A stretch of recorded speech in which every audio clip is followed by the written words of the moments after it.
मेरे प्यारे दर्शकों, आप सभी का बहुत बहुत स्वागत है। जिस प्रेम से आप हमें सुन रहे हैं उसके लिए आपका बहुत बहुत आभार है। ये कार्यक्रम समाज में हिंदी प्रेमियों के लिए मैंने शुरू किया था, इसी आशा से कि हमारे पुराने नए कवि कवित्रियों के प्रति हम अपनी कृतज्ञता को प्रकट कर सके, जिन्होंने साहित्य की निरंतर सेवा की और समाज को जीवन जीने की कला सिखाई है। उनके हर शब्द में एक संदेश छिपा रहता है। अब उसे समझकर हमें आगे इसे जीवित रखना, ये हमारा दायित्व है कि जो हम लोगों को मिल रहा है उस थाती को संजोएं और इसको हम आगे बढ़ाएं। तो इसी संदर्भ में मेरा आज एक नया प्रयास है। आप देख रहे हैं कि आज हम लोग 4 लोग यहाँ पर हैं। तो आज मैंने आमंत्रित किया है देहरादून से शोभा पराशर जी को, मुजफ्फरनगर से प्रतिभा त्रिपाठी जी को और भोपाल से डॉक्टर अलका को। तथा आज हम लोग जो विषय ले रहे हैं वो है प्रकृति। आज हम सभी लोग किसी न किसी एक पुराने कवियों से आपका परिचय करवाएंगे तथा प्रकृति के कितने स्वरूप हैं उसका हम लोग अपने अपने शब्दों में वर्णन करेंगे।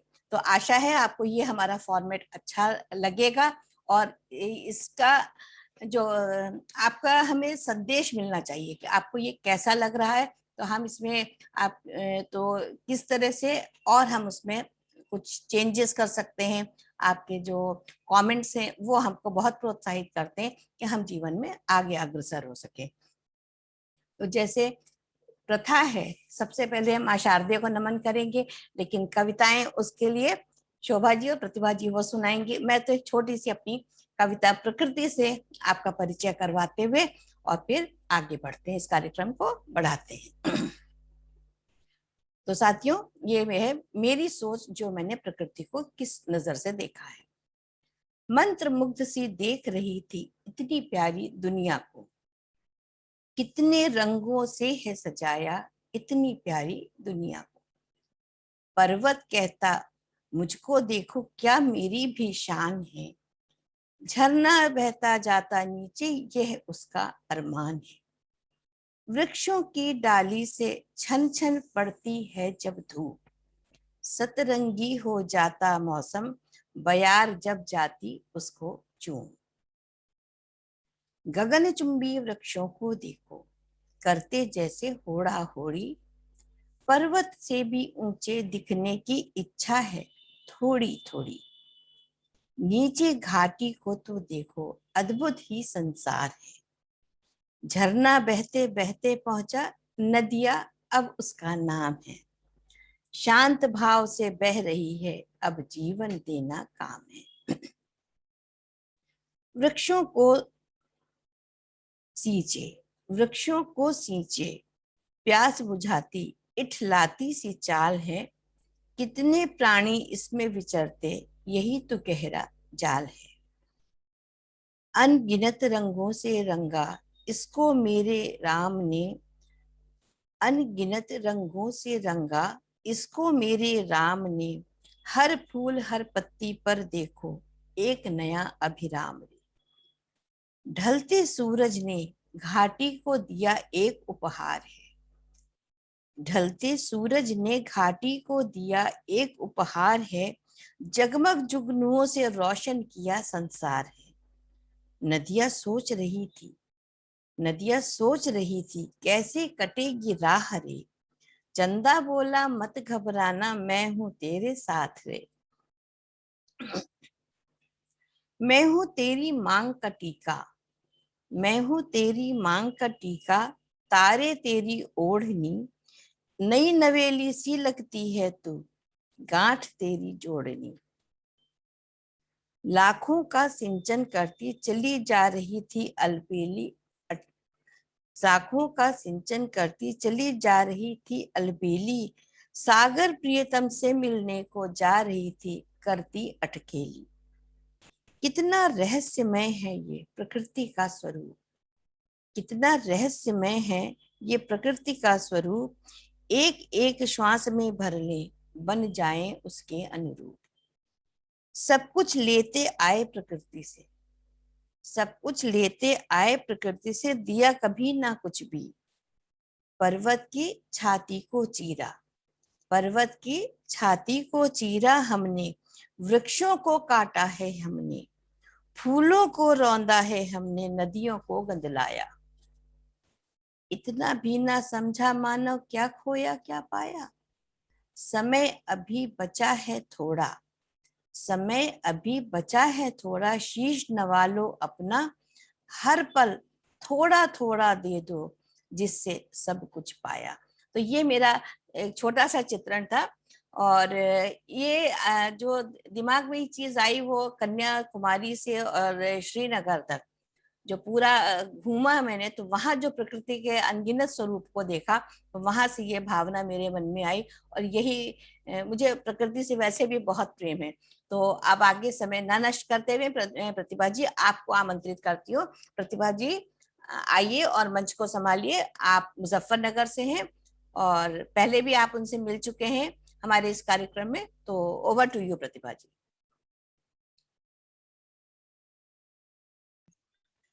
एक बार पुनः सब लेखा जी, आपका बहुत बहुत आभार कि पुनः आपने एक सभी अतिथिगण को बुला के और एक ग्रुप प्रोग्राम में मुझे आमंत्रित किया। तो अलग अलग भाव, अलग अलग जो विचार हैं वो बांटने को और सुनने को मिलेंगे। और साथ ही मैं मुजफ्फरनगर से एक कवित्री हूँ। रचनाएं सभी विधा में लिखती हूँ, गजल हो, गीत हो, लेख हो, मुक्तक हो और दोहे हो, छंद हो। प्रयास करती हूँ सभी कुछ लिखने का और उसी के माध्यम से बस अपने विचार और अपने मन की जो भावना है, जो ईश्वर मुझ तक पहुंचाता है और मैं आप तक, वो रखने जा रही हूँ। सभी का स्नेह चाहूंगी। पहले स्वागत है आपका माँ जी। सरस्वती के लिए 4 पंक्तियां बस प्रेषित करूंगी, इसके बाद अपनी बिल्कुल। कविता पे आऊंगी, जैसे कि लेखा जी ने हमें विषय दिया है उसी विषय पर। शब्दों के गंगा जल से माँ, शब्दों के गंगा जल से माँ, अपना अंजुल भर लाई हूँ। बहुत खूब। शब्दों बहुत के खूब।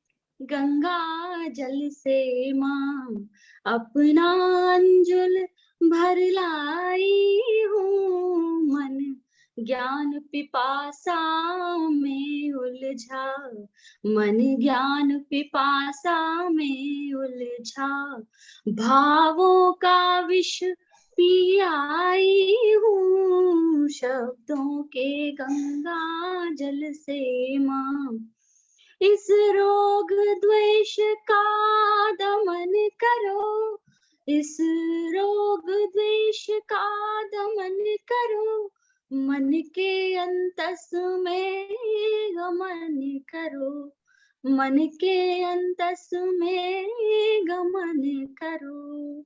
माँ सरस्वती का आशीर्वाद आप सभी तक पहुंचे, क्योंकि हर इंसान में ज्ञान और उपान की बहुत आवश्यकता है। इसी के द्वारा वो कोई भी कर्म को कर सकता है। बहुत तो सुंदर। और ऐसे देखिए मेरी दर्शकों, प्रार्थना। ये अंतर होता है जो कवित्रियां हैं, जैसे प्रतिभा जी हैं, शोभा जी, इनके पढ़ने का अंदाज ही बिल्कुल अलग होगा। हम लोग तो स्वांतः सुखाय के लिए लिखते हैं और वो अपनी कविताओं को प्रेषित करते हैं। ये प्रेषित भी करते हैं, लेकिन हमारा भी यही है कि हम स्वांत सुखाए हैं और बहुत व्यवहारिक तो नहीं है, बट हम भी स्वांत सुखाए हैं। और कहीं ना कहीं ये बहुत ज्यादा व्यवसायिक होता जा रहा है, उससे हम बचने का प्रयास करते हैं। हम भी आत्मिक आनंद लेते ही हैं। लेखा जी देखिए, आपने एक बुलाया, मैं तुरंत चली आई। और मुझे बहुत अच्छा लगता है कि बस मुझे सुनने वाले 2 बौद्धिक इंसान मिले, ये बहुत महत्वपूर्ण है ये आजकल। बिल्कुल क्योंकि सही। श्रोता मिलना आज की डेट में बहुत बहुत मुश्किल है, और वो श्रोता समझदार हो, ये उस पर डबल बहुत मुश्किल है। तो आज मुझे आपको बहुत खुशी सारे है। जो आपके साथी आपके साथ हैं वो सब हाँ, सभी सुधीजन हैं, ज्ञानी हैं, बिल्कुल, मर्मज्ञ हैं। इसीलिए तो मुझे विदुषियों को बहुत, मैंने आमंत्रित किया है। जी जी। कविता पे आती हूँ। विषय जी जैसा कि प्रकृति। जी। तो प्रकृति का जो विषय मुझे मिला, उस पर मैंने कोशिश की है कि आपको गाँव ले चलूं। और चलिए। अगर आपको प्रकृति का विशुद्ध रूप देखना है, तो मेरे ख्याल से पहाड़ हैं और कुछ ऐसे, अभी ऐसे गांव हैं जहां आधुनिकता नहीं पहुंची है, वहां आपको मिलेगा देखने को। तो ऐसे ही मेरा गांव बुंदेलखंड है, जहां मैं आज भी रहट देख लेती हूँ, वहां ले चलती हूँ। स्वागत है। कविता कविता का शीर्षक है जल तरंग। नहीं दिखाई देती अब, नहीं दिखाई देती अब कुएं पर चलती रहट, पानी से छलकती छोटी छोटी नहरें।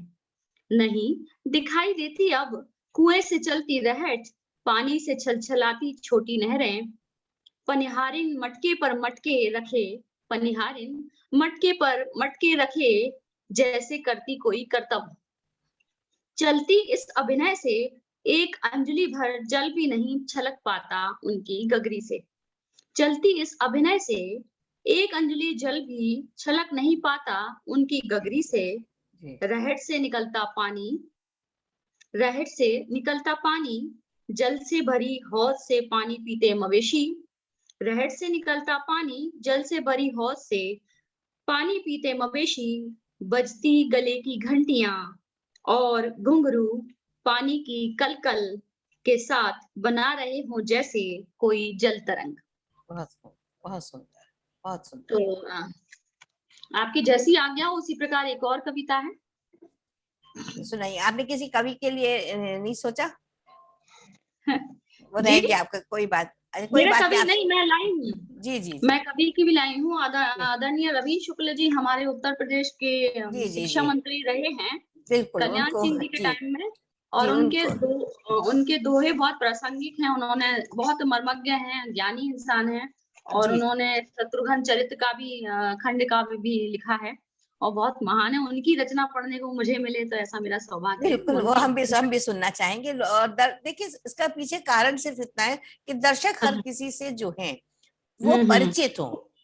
उनका क्योंकि परिचय ही नहीं है साहित्य से, इसलिए जी इस मंच का केवल इसी कारण से इसको निर्माण मैंने करा था कि जिसमें हम जी लोग हर तरह के कवि, नए, आधुनिक, पुरातन, सबसे उनका परिचय करवा सके। जी जी तो रवि शुक्ला जी बड़े बड़े मंचों पर भी काव्य पाठ कर चुके हैं, और अभी अभी हाल ही में उन्होंने एक बहुत बड़ी संस्था का गठन किया है, हिंदी साहित्य भारती, जो कि अंतर्राष्ट्रीय स्तर पर अपनी पहुंच बना रही है।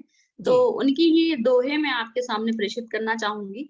विषय है त्याग, और त्याग पे ही ये दोहे लिखे गए हैं जी स्वागत। कि वेद कहीं त्यागी पुरुष, वेद कहीं त्यागी पुरुष, रहे सदा निष्पाप, सदा चरण में रत रहे, बढ़ता पुण्य प्रताप, बढ़ता पुण्य प्रताप। त्यागी को सुख शांति का प्रभु से है वरदान, चाहु दिश सुयश सुगंध हो, जग देता तिमान, जग देता तिमान। जी राग द्वेष से विरत रवि, रविन्द्र शुक्ल जी अपने आप को रवि रवि संबोधित करते हैं जी जी कि राग द्वेष से विरत रवि, त्यागी हो शुभ योग, जन्म मरण से मुक्त भय, दूर रहे अति भोग, दूर रहे अति भोग। और देखिए अगला दोहा कि त्यागी मैल समान धन, होय विरक्ति स्वभाव, त्यागी का संसार में रहता मिट प्रभाव, रहता मिट प्रभाव। बहुत सुंदर। और अंतिम दोहा है कि परम शक्ति संतोष है, कर्म मर्म सत्संग, परम शक्ति संतोष है, कर्म मर्म सत्संग, सद्विचार ही ज्ञान वर, ईश्वर परम प्रसन्न, ईश्वर परम प्रसन्न। बहुत सुंदर प्रतिभा जी। और हम ऐसा करेंगे कि हम एक राउंड करके हम दूसरी रचनाएं दूसरे राउंड में सुनते हैं, तो वो एक सिलसिला चलेगा, तो वो बहुत अच्छा लगेगा। तो अब हम शोभा जी को आमंत्रित करते हैं मंच पे। शोभा जी, शोभा पराशर जी देहरादून से हैं और महान कवित्रियों में से हैं। जैसे आपने प्रतिभा जी को सुना, उसी प्रकार उनका भी आप उनसे पहले भी हमारे कार्यक्रम में 2 बार मिल चुके हैं, तो उनको विशेष परिचय की आवश्यकता नहीं, वो अपने आप में स्वयं परिचय है। स्वागत है, जय स्वागत शोभा है। जी शोभा जी। बहुत बहुत धन्यवाद लेखा जी आपका। माँ वीणा पाणी को नमन करती हूँ, उमंग के मंच को नमन करती हूँ और अपनी सारी सखियों को, दर्शकों का अभिवादन करती हूँ जी और अपने उसको समय न गंवाते हुए आगे बढ़ती हूँ। जी तो मैं सर्वप्रथम मीराबाई के बारे में बता देती हूँ, जी जी जी है ना। बिल्कुल बिल्कुल। मीराबाई 16वीं शताब्दी की एक कवित्री थी जो कि कृष्ण की अनन्य भक्त थी। उनके जन्म के विषय में मतभेद सभी कवियों के में रहते हैं, तो उनके में भी था। तो उनका जो जन्म था वो 1560 में 1546 में हुआ। 1546 में राज परिवार में हुआ और वो उनके जो गुरु थे वो रविदास जी थे और रविदास जी के गुरु रामानंद जी थे, जिनकी वो गुरु थी। उनका विवाह राणा परिवार में हुआ था। ये सदैव कृष्ण भक्ति में लीन रहती थी। इनके लिए विष का प्याला भी दूध के समान था और ये सबको पता ही है कि किस तरह से वो कृष्ण भक्ति में लीन रहती थी और वो वृंदावन में भी रही और उसके बाद में वो 1560 में वहां से छोड़कर वो द्वारका चली गई और उसके बाद में उनका जो समय था वो वहीं व्यतीत हुआ और वो कृष्ण भक्ति में इतनी अधिक लीन रही कि वो अंत में कृष्ण में ही लीन हो गई, समा गई। उनका शरीर नहीं मिला उसका था, शरीर नहीं ही मिला, नहीं वो मिला था। उन्हीं में जी ही समा गई थी। जी जी। तो इस तरह से वो मीराबाई का आप सभी ने काफी पढ़ा होगा, सबने ही। शोभा जी तो कहते हैं भक्ति की पराकाष्ठा यही है। बिल्कुल, वो तो जी कृष्ण की ही अनन्य भक्त थी। जी तो बस वो कृष्ण में ही समा गई। वो उनके अब पद हैं, वो एक दो पद थोड़े थोड़े सुना देती हूँ। जी जी स्वागत है आपका। पायो जी मैंने राम रतन धन पायो, पायो जी मैंने राम रतन धन पायो, वस्तु अमोलक दी मेरे सतगुरु, कृपा कर अपनायो, पायो जी मैंने राम रतन धन पायो। इस तरह से उनके और भी जो पद हैं वो हाँ सब बहुत कृष्ण में बहुत ही सुंदर है। है। हाँ हाँ, हाँ, और एक सुनाइए, बहुत ही सुंदर है। आप मधुर वाणी में आप सुना रही है। बिल्कुल। मेरे तो गिरधर गोपाल दूसरा न कोई, मेरे तो गिरधर गोपाल दूसरा न कोई, जाके सिर मोर मुकुट मेरा पति सोई। उन्होंने तो कृष्ण को ही अपना पति मान रखा था और कृष्ण की ही भक्ति में लीन रहती थी।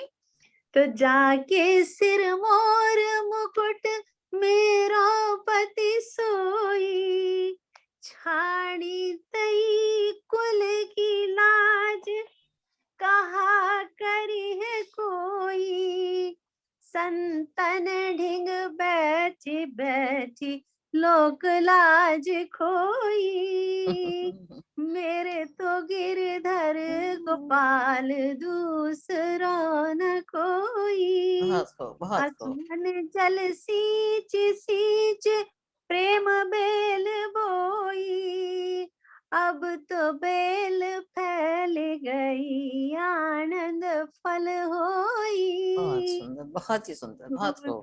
की मथनिया बड़े प्रेम से बिलोई, दधी मथी घृत काढ़ी लियो डारी दही छोई। जिस तरह से दूध बहुत में से मक्खन वक्खन निकाल लेते हो, छाछ को छोड़ देते हो, उसी तरह से उन्होंने कृष्ण में ही सब कुछ कर दिया बहुत और घर परिवार सब कुछ छोड़ दिया था। बहुत बहुत ही सुंदर हाँ, पद जैसे है। जी जी, जी 2 लाइन और है इसकी। जी जी। भगत देखी राजी हुई जगत देख रोई, दास मीरा लाल गिरधर तारो अब मोही, बहुत मेरे तो गिरधर गोपाल दूसरो न कोई। बहुत सुंदर, बहुत ही आपका पढ़ने का अंदाज भी बहुत सुंदर, तो पद तो है ही मीरा के बहुत खूबसूरत, और बहुत खूबसूरत बहुत है, ही कोई भी पद खूबसूरत। ले लीजिए बहुत ही सुंदर लगते हैं। बहुत इसी तरह से वो भी है, पग घुंघरू बांध मीरा मीरा नाची रे। नाची रे, बिल्कुल मैं बहुत। तो मेरे नारायण से आप ही हो गई साची रे। लोग कहे मीरा भई रे बाबरी, न्यात कहे कुल नासी रे। विष का प्याला राणा जी ने भेजा, पीवत मीरा हासी रे। मीरा के प्रभु गिरधर नागर, सहज मिले अविनाशी बहुत रे। वो विष बहुत का प्याला बहुत पीकर भी, बहुत बहुत और वो बहुत कृष्ण सुंदर। की ही भक्ति में रही और कृष्ण पर ही विश्वास किया उन्होंने, और उन्हीं में ही वो लीन हो गई। वही तो इस आज तरह जो एक देखिए, इन सब कवियों को सुनने से क्या फायदा होता है कि हमें भी समझ में आता है कि हम किस जगह पर हम हैं, हमारे सामने कितने रास्ते खुलते हैं, चाहे वो प्रेम मार्ग है या हम जो भी संदेश दे रहे हैं, चाहे पुराने कवियों का ही, लेकिन वो अगर हम उसको ग्रहण कर लें तो जीवन बड़ा सुखद हो सकता है। तो हम अपने प्रयास में सफल हो, ऐसी ही कामना से ये मंच चल रहा है। जी जी शोभा जी, आगे आपकी हम प्रकृति पर रचना सुनना चाहेंगे। तो मैं प्रकृति पे अपनी रचना सुनाती हूँ, एक ही सुनाती हूँ या अभी दो अभी एक सुनाई, फिर एक राउंड और करते हैं तो जरा सा अच्छा लगेगा। जी जी जी। जी, एक अभी सुनाई, एक इसके बाद। जी, तो मैं अभी ऐसा करती हूँ, पतझड़ सुनाती हूँ, फिर ऋतु और बसंत ऋतु बाद में सुना देती हूँ, क्या बात है, क्या बात है ना। सही बात, सही मतलब सही। पतझड़ सुना देती हूँ, बिल्कुल, स्वागत सुनिए। है जी। शाख पर पत्ते बहुत थे, शाख पर पत्ते बहुत थे, किंतु पतझड़ आ गया है। वाह, टूट कर एक एक पत्ता जा जमी पर गिर पड़ा है।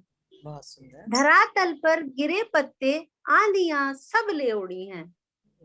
शाख सुनी गोद होकर स्वयं भी मुरझा रहा है। ठूठ सा वो खड़ा अपनी सब व्यथा बतला रहा है। प्रतीक्षा है तर को वसंत आगमन की, प्रतीक्षा प्रतीक्षा है है तर तर को को वसंत बसंत। आगमन की। जी। एक तक वो आकाश को देखता है। हम्म। अचानक से बरखा ने दी दस्तक उसके दर पर। वाह, अचानक से बरखा ने आने। दी दस्तक उसके दर पर। हर्षित है वो अपना आंचल भिगोकर, बहुत हर्षित है वो अपना दामन भिगोकर। बहुत पुनः शाख से वो नवनीत कोपल निकलकर, पुनः शाख से वो नवनीत कोपल निकलकर एक माँ का एहसास दर्शा रहा है। खुश है शाख अपनी गोद भरकर, खुशी से वो आंचल को लहरा रहा है। प्रफुल्लित है वो अपना संसार पाके, हुई दूर पीड़ा फिर से लहलहा के, फिर से लहलहा के। बहुत सुंदर। आप शुरू करते, मतलब वो भाव ही एकदम समझ में आ गया कि किस तरह से पत्तों के गिरने की जो आपने बात करी है, जैसे लगा एक एक करके बच्चे जो हैं अपने से दूर जी हो जी रहे हैं, अपने साथी। तो एक वो भाव तुरंत वो मन में आ गया। बहुत सुंदर, बहुत ही सुंदर। आपकी रचनाओं का तो खैर कोई जवाब नहीं है। तो दर्शकों, हम इस सिलसिले को ऐसे ही बढ़ाते हुए अब हम डॉक्टर अलका को भोपाल से जो है उनको आमंत्रित करते हैं। अलका जी, आपका स्वागत है बहुत बहुत हमारे मंच पे। नमस्कार। इस मंच की संचालिका श्रीमती लेखा वर्मा जी को मेरा साभार व सप्रेम नमस्कार। उमंग के इस मंच को कोटि कोटि नमन, और यहाँ उपस्थित अन्य कवित्रियों शोभा जी एवं प्रतिभा जी को बहुत बहुत प्रेम भरा नमस्कार। नमस्कार।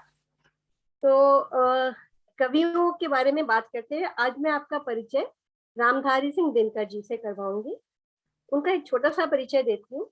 दिनकर जी छायावादोत्तर कवियों की पहली पीढ़ी के कवि थे। हिंदी साहित्य के प्रमुख लेखक, कवि और निबंधकार दिनकर जी को राष्ट्र कवि की उपाधि से सम्मानित किया गया था।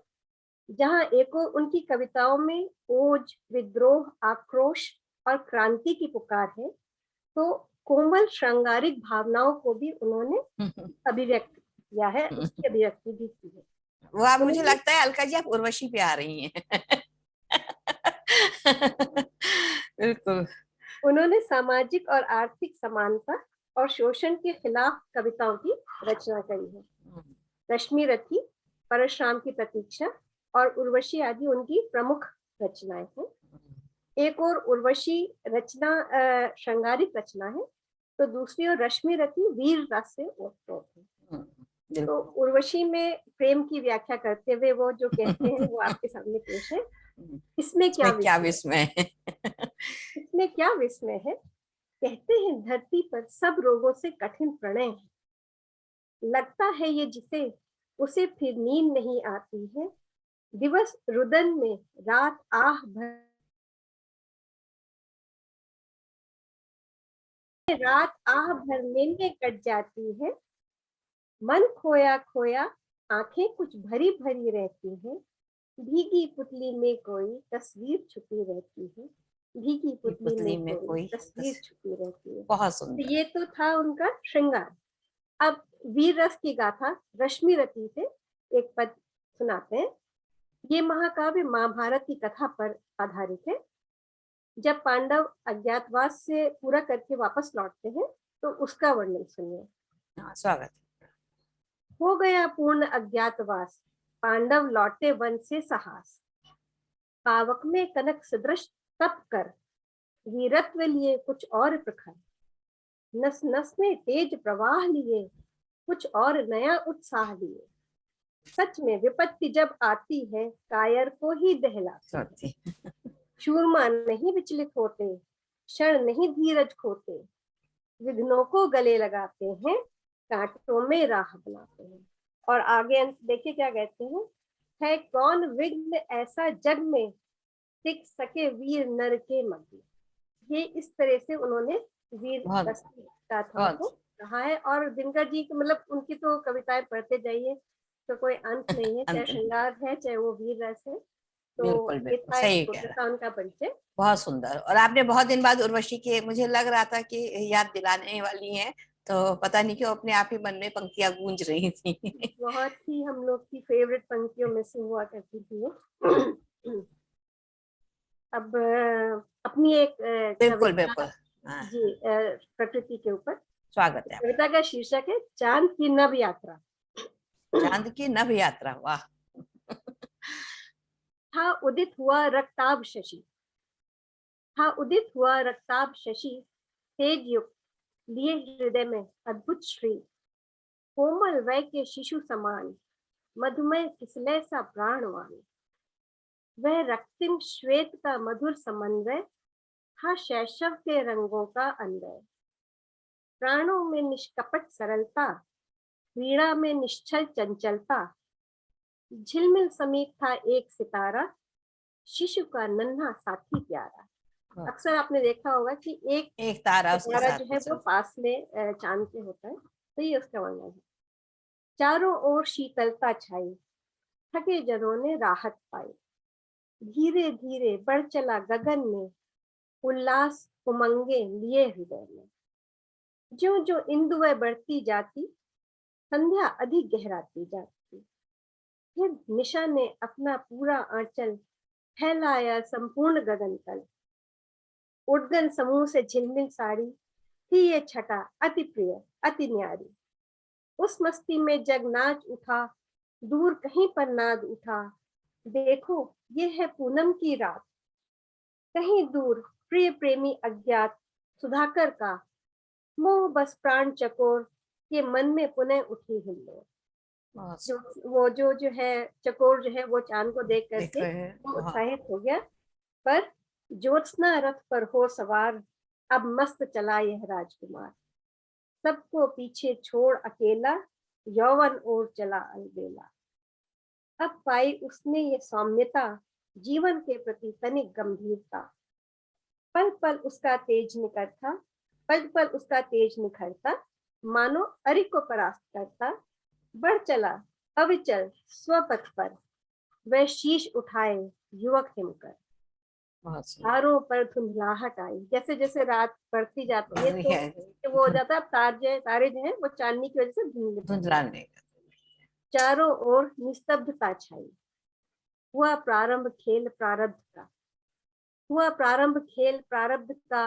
आया जब भाव प्रौढ़ता का। जीवन में कुछ ठहराव आया, शशि प्रकृति में परिवर्तन आया। वह सहज कोमलता लुप्त हो गई, वह सहज कोमलता लुप्त हो गई। अब दृढ़ कठोरता मुक्त हो गई। ज्योत्सना की शीतलता में वह नमी नहीं अंतर्मन में। अब थोड़ा थोड़ा कठोरता का भाव आने लगा। संपूर्ण जगत में निद्रा का जादू सा छाया सपनों का। पर अब इंदुए और ढल गई, पर अब इंदुए और ढल गई, दृढ़ता कठोरता भी चली गई। पीत वदन पर छाई है म्लान, थके हुए जन की मुस्कान। पुरुषार्थ नहीं, उल्लास नहीं, अब कुछ करने का उत्साह नहीं, अब कुछ करने का उत्साह नहीं। ये चंदा की नव यात्रा है या जीवन का सही कथानक है? ये चंदा की नव यात्रा है या जीवन का सही कथानक है? मैं खोल रही थी यही राज।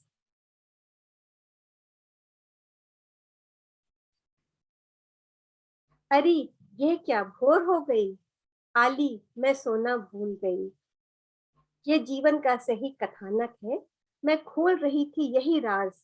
सहसा मुर्गे ने दी आवाज, अरे यह क्या भोर हो गई, आली रात में सोना भूल गई। आली रात में सोना। बहुत बहुत सुंदर, बहुत खूब, बहुत ही सुंदर, बहुत बहुत बढ़िया। बहुत बहुत धन्यवाद आपका। इतने शब्दों को आपने पिरोया है माला में कि बहुत ही आनंद आ गया। धन्यवाद बहुत बहुत। तो प्रतिभा जी, हम आपको पुनः आमंत्रित करते हैं आपकी दूसरी रचना के साथ में। और दर्शकों, ये सफर बहुत अच्छा चल रहा है। आशा आपको बहुत मजा आ रहा है। प्रकृति के विभिन्न रूपों का आपको दर्शन हो रहा है। और देखिए, एक ही प्रकृति, एक ही चीजें, और हम किस तरह से, हर एक की अपनी सोच है, हम उसको किस नजरिए से, किस दृष्टिकोण से देखते हैं, वो हम हर व्यक्तिगत बिल्कुल हो जाता है। हम उसको किस तरह से प्रस्तुति देते हैं, वो भी बहुत ही भिन्न हो जाती है। तो यही है विभिन्नता में एकता। जी प्रतिभा जी। लेखा जी, देखिए कि ईश्वर ने प्रकृति बनाई है और वही चांद हर कोई देखता है, लेकिन वही चांद और सूरज, उसके प्रति भाव सबके कितने अलग आते हैं। और अगर अलग नहीं होते तो उतना आनंद नहीं आता। अगर भाव सबके एक होते तो शायद मेरे ख्याल से उतना आनंद नहीं आता। तो हर आदमी अपने भाव के साथ अपने जो प्राकृतिक सौंदर्य है उसका लुत्फ ले रहा है, आनंद ले रहा है। अब आपको चंद्रमा के विषय में हमारी अलका जी ने बहुत ही सुंदर कविता सुनाई, और शोभा जी ने भी बहुत सुंदर कविता सुनाई। अब मैं चाहती हूँ आपको एक आगे आने वाले एक ऋतु है वसंत, वहां ले चलूं। चलिए। तो सभी लगभग कवि हैं, और कवि का एक वसंत और जो फाग होता है उसमें कवि का काव्य सिरमौर हो जाता है, बहुत ही चरम पर होता है।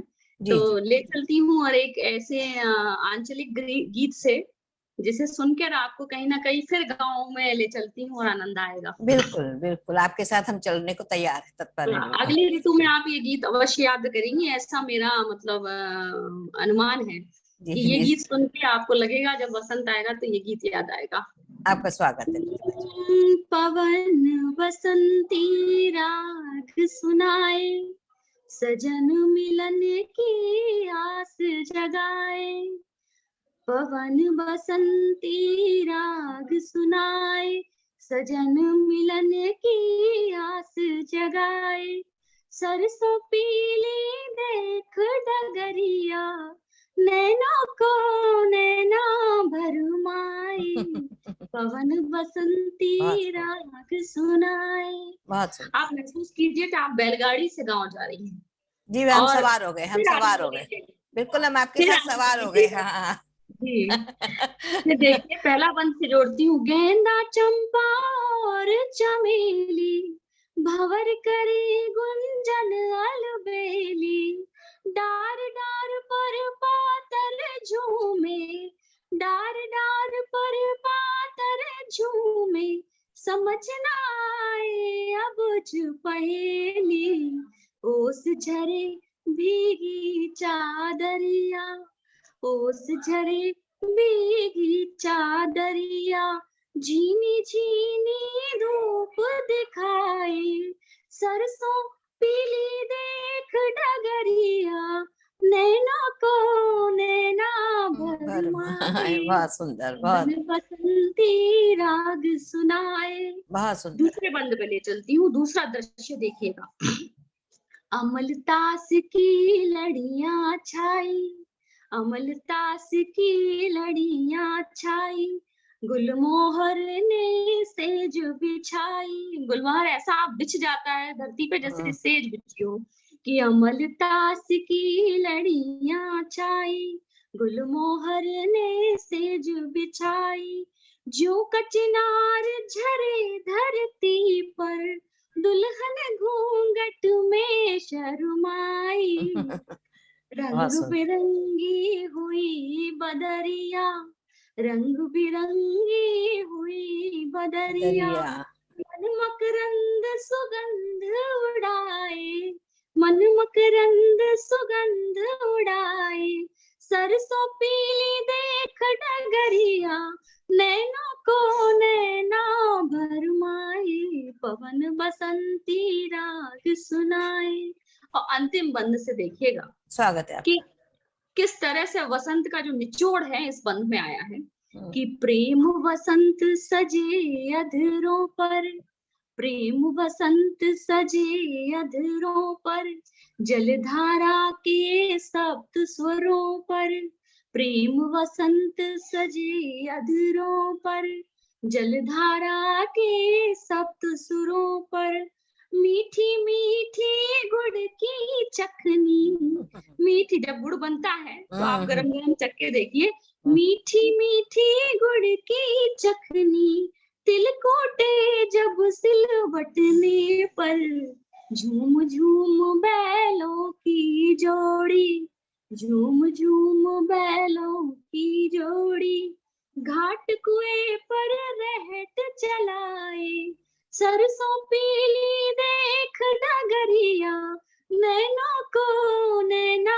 भरमाए, पवन बसंती राग सुनाए, सजन मिलने की आस जगाए, सरसों पीली देख डगरिया, नैनों को नैना भरमाए, पवन बसंती। बहुत खूब, बहुत सुंदर, बहुत सुंदर, बहुत सुंदर। और दर्शकों, आपने प्रतिभा जी के साथ बैलगाड़ी पे बैठ के गांव का पूरा आनंद ले लिया है। आपने गुड़ भी चखी और फूली हुई सरसों के बीच पे बैलगाड़ी जा रही है, तो कितना सुंदर इन्होंने वर्णन किया है। और हम शोभा जी से भी अब उनका बसंत पूछेंगे। प्रकृति में उनको भी बसंत बहुत पसंद है, पतझड़ कह चुकी है, अब वो बसंत का आनंद हमें पुनः दिलाएंगे। देखिए उन्होंने बसंत को किस स्वरूप में देखा है। जैसे अभी हम बात कर रहे थे कि ऋतु एक है, वस्तुएं एक हैं, लेकिन हमारा सिर्फ देखने का नजरिया क्या है, वो हर अपने दिल की बात को जो कहते हैं लिखते हैं स्वांतः सुखाय के लिए, लेकिन उसको हम किस प्रकार से प्रस्तुति देते हैं वो बहुत महत्वपूर्ण होती है। स्वागत है शोभा जी आपका। धन्यवाद रेखा जी, बहुत सुंदर इन्होंने रचना लिखी है और उसकी स्वर और लय भी बहुत सुंदर है। बहुत आनंद आया, बहुत आनंद आया। बिल्कुल जी, मैं भी बहुत सुंदर बसंत ऋतु पर ही एक रचना आपके समक्ष रख रही हूँ जी। स्वागत है। आसमान टेसु हुआ, धरती सब पुखराज। बसंत ऋतु में देखिए आप किस तरह से पीला पीला सब कुछ हो जाता है। जी। तो आसमान टेसु हुआ, धरती सब पुखराज, और मन सारा केसर हुआ, तन सारा ऋतुराज। वाह वाह, बहुत खूब, बहुत खूब, बहुत खूब। तो मैं अपनी रचना बोलती हूँ।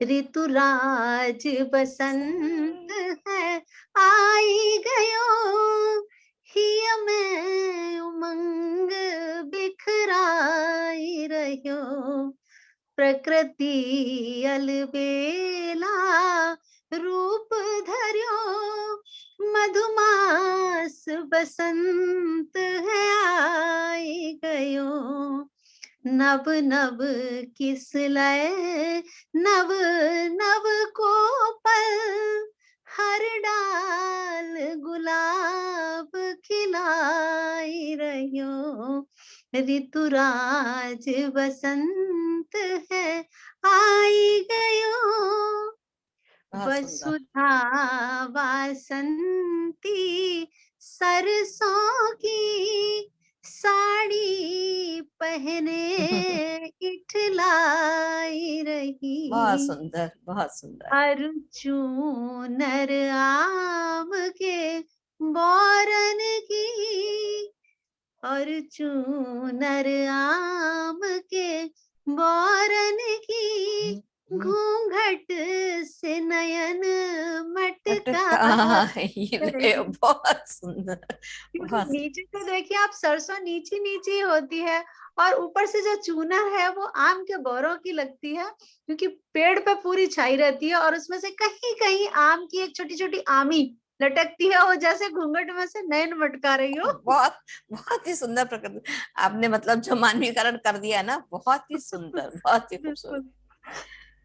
अरु चूनर आम के बौरन की, घूंघट से नयन मटकाई रही, कोयल की कुहुक पर नृत्य करत, मकरंद भी तान लगाई रहियो, बन मोर पपीहा झूम उठ्यो, मदमस्त पवन कछु गाई रहियो, गेंदा गुलाब मुस्काई रही, टेसु सुरंग बिखराई रहियो, चंपा बेला महकाई उठे, भवरा कलियन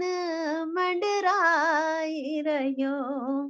और उस समय देखिए आप, आसमान कितना स्वच्छ, कितना साफ दिखाई देता है। बिल्कुल सही।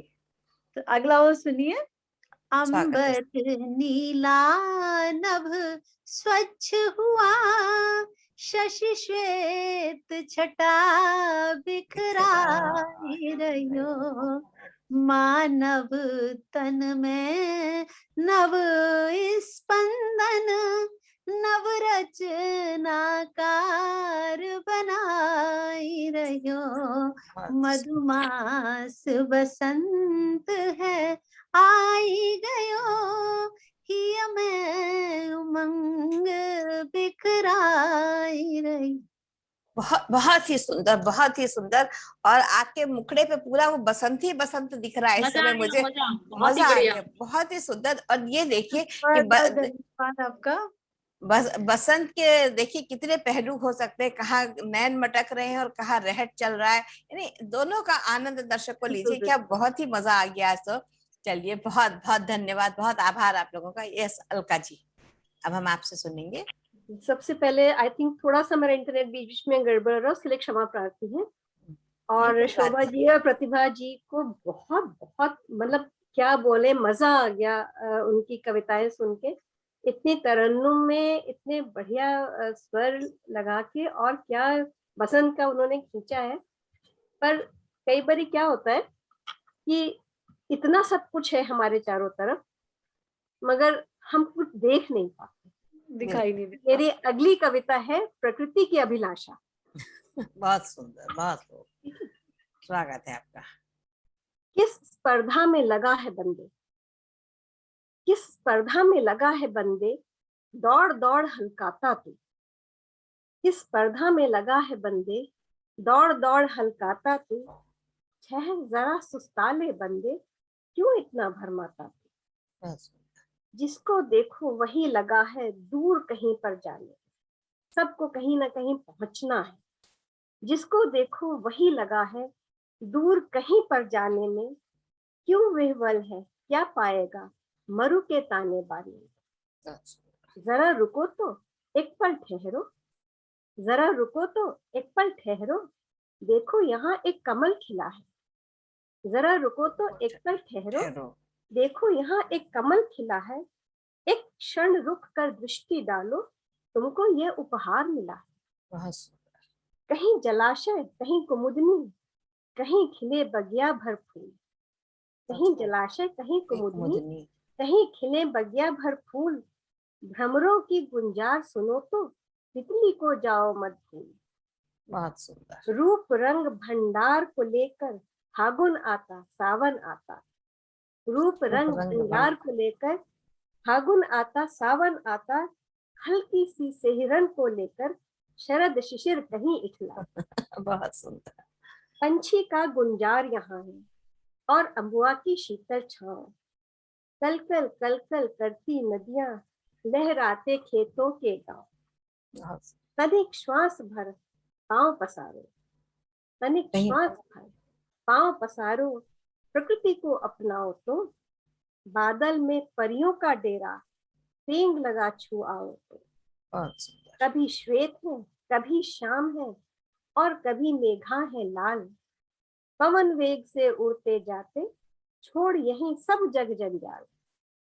बहुत वर्षा की पहली फुहार और माटी की सौंधी खुशबू, वाह।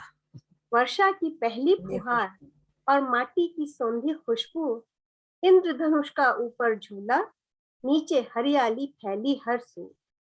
सागर तीरे कहीं रेत पर सीपी मोह लेती है मन, सागर रेत पर सीपी मोह लेती है मन, कहीं तृण के मर्म बिछौने बाहें खोल देते आवाहन। बंजर मन भूखे मानस से किधर जा रहा भागा तू, बंजर मन भूखे मानस से किधर जा रहा भागा तू। प्रकृति रस की खान बड़ी है, खींच ले अपना अंतर मन तू, भाग भाग कर थक जाएगा मृग तृष्णा के पीछे तू, भाग भाग कर थक जाएगा मृग तृष्णा के पीछे तू, मृग मृत्तिका मृणाल को छोड़ प्यासा रह जाएगा तू, प्यासा प्यासा रह रह जाए। जाएगा। बहुत सुंदर, बहुत सुंदर, बहुत खूब, बहुत ही सुंदर। देखिए प्रकृति के कितने स्वरूप हमने देखे दर्शकों। तो अब इसी कड़ी में मैं आपका प्रश्न करती हुई रचना है, ये प्रश्न कर रही है, बहुत प्रश्न, अच्छी है। बहुत बहुत सुंदर। धन्यवाद। और ये इन तो असली लेखिका है। ये हिंदी में भी इनकी एक नॉवल आ रही है, इंग्लिश में इनकी नॉवल छप चुकी है जो कि बहुत ही प्रसिद्ध है। तो ये तो जरा ज्यादा लिखने पढ़ने वाली हैं। हम लिखने वाले हैं, मन मर्जी के मालिक हैं। हम आपको मंच पे आमंत्रित करते हैं कि आप अपनी कविता हमको सुनाएं और उसका रस स्वागत कराएं। बिल्कुल बिल्कुल, धन्यवाद जी। तो दर्शकों, सबसे पहले मैं आपका परिचय मैथिली शरण गुप्त जी से करवाऊंगी। मैथिली शरण गुप्त जी का जन्म 3 अगस्त 1885 चिरगांव झांसी में हुआ था। इसमें भी मतभेद है, कुछ लोग कहते हैं सन 1886 में हुआ था, कुछ मानते हैं 1885 में। खैर उससे फर्क नहीं पड़ता है। फर्क पड़ता है कि वो हमारे जो राष्ट्र कवि थे, वो पहले कवि थे जिन्होंने खड़ी बोली में काव्य लिखना शुरू किया था। उसके पहले किसी ने भी खड़ी बोली में काव्य नहीं रचना करी थी। उनके जो प्रसिद्ध काव्य हैं वो उसमें है साकेत, यशोधरा, जयद्रथ वध, पंचवटी, काबा, करबला, नहुष, द्वापर आदि उनकी मुख्य रचनाएं हैं। उन्होंने रामायण महाभारत के युग के भी, वहां से भी उन्होंने पात्रों को लेके बहुत सी रचनाएं करी हैं। उनको 1954 में पद्म भूषण सहित अनेक प्रतिष्ठित सम्मानों से उनको सम्मानित किया गया था। तो उन्होंने बहुत अच्छे अच्छे संदेश दिए। उनकी कुछ पंक्तियां जो हमने बचपन में पढ़ी थी वो अभी भी मन में है। और क्या संदेश उन्होंने, खूबसूरत संदेश दिया है। उसका एक आपको नमूना पेश कर रही हूँ। नर हो न निराश करो मन को, नर हो न निराश करो मन को, कुछ काम करो, कुछ काम करो, जग में रहकर कुछ नाम करो। ये जन्म हुआ किस अर्थ अहो, ये जन्म हुआ किस अर्थ अहो, समझो जिसमें ये व्यर्थ न हो। कुछ तो उपयुक्त करो तन को, नर हो न निराश करो मन को। तो ये पंक्तियां उनकी मुझे बचपन से भाई थी, तो शायद इसीलिए बहुत ही प्रेरणा लेकर के उन्होंने कहा कुछ काम करो, तो मैंने कुछ काम करना शुरू करा। इसी कड़ी में एक और उनके बहुत मुझे पसंद थी कि विचार लो कि मरते हो न मृत्यु से डरो कभी, मरो परंतु यूं मरो कि याद जो करे सभी। हुई न सुमृत्य तो वृथा जिए वृथा मरे, मरा नहीं वही कि जो जिया न आपके लिए। यही पशु प्रवृत्ति है कि आप ही चरे, वही मनुष्य है कि जो मनुष्य के लिए मरे। तो ये कुछ पंक्तियां ऐसी थी कि जो उनके दिल में बचपन से, हम शायद 7th 8th में पढ़ते थे तब से मन में बैठी हुई थी। और बहुत ही जो कहते हैं ना, प्रेरणा का स्रोत बन जाती है। प्रेरणादायक पंक्तियां थी, तो जिन्होंने मुझे जीवन में अग्रसर होने की बहुत प्रेरणा थी। लेकिन उसके अलावा जो साकेत है उनका, उसमें जो उन्होंने उर्मिला का विरह वर्णन किया है, उसकी भी कुछ पंक्तियां मैं दर्शकों चाहूंगी और आपकी भी तवज्जो चाहूंगी कि आप सुने। बहुत ही खूबसूरत है। निरख सखी ये खंजन आए, निरख सखी ये खंजन आए, फेरे मेरे उन रंजन ने, नयन इधर मन भाए। फैला उनके तन का आतप, मन से सर सरसाए, घूमे वे इस ओर, वहां से हंस यहाँ उड़ आए। करके ध्यान आज इस जन का, निश्चय वे मुस्काए, फूल उठे हैं कमल अधर से, ये बंधुक सहाय। स्वागत स्वागत शरत भाग से, मैंने दर्शन पाए, नयन ने मोती वारे, ये लो अश्रु अर्घ्य भर लाए। ये कितना ज्यादा उन्होंने जो त्याग करा था उर्मिला ने, और किस कदर उनका, कैसे प्रत्यक्ष उनको किस रूप में देख रही हैं। तो कुछ चीजें ऐसी गुप्त जी की है कि जो इनका कोई सानी नहीं है, और हमने बहुत कवियों को पढ़ा, लेकिन उनका मैं बहुत आदर करती हूँ, बहुत सम्मान पूर्वक उनकी मैंने कविताओं को पेश किया है। तो दर्शकों, आपने बहुत सुंदर सुंदर रचनाएं सुनी प्रकृति पर। शोभा जी, प्रतिभा जी और अलका ने बहुत ही खूबसूरत सुनाया। तो चलते चलते मैंने सोचा मैं भी थोड़ा सा अपनी छोटी सी कविता और सुना के तब इसका समापन करूं। तो स्वागत है। धन्यवाद आप लोगों का। और ये मेरा अपना नजरिया है। और जैसे मैंने बताया कि मुझे नदी जो पहाड़ों से बहती है, जैसे उसमें मैंने अपनी पहली भी कविता में कहा था कि अकेली है चंदा का टीका और तारों की ओढ़नी, तो वो कुछ चीजें ऐसे दिल में उतर गई हैं। तो उसको देखते हुए ही मैंने एक दूसरी भी रचना लिखी, वो भी नदी पर ही है। तो आपका सबकी अनुमति है तो मैं सुनाती हूँ उसको। स्वागत स्वागत।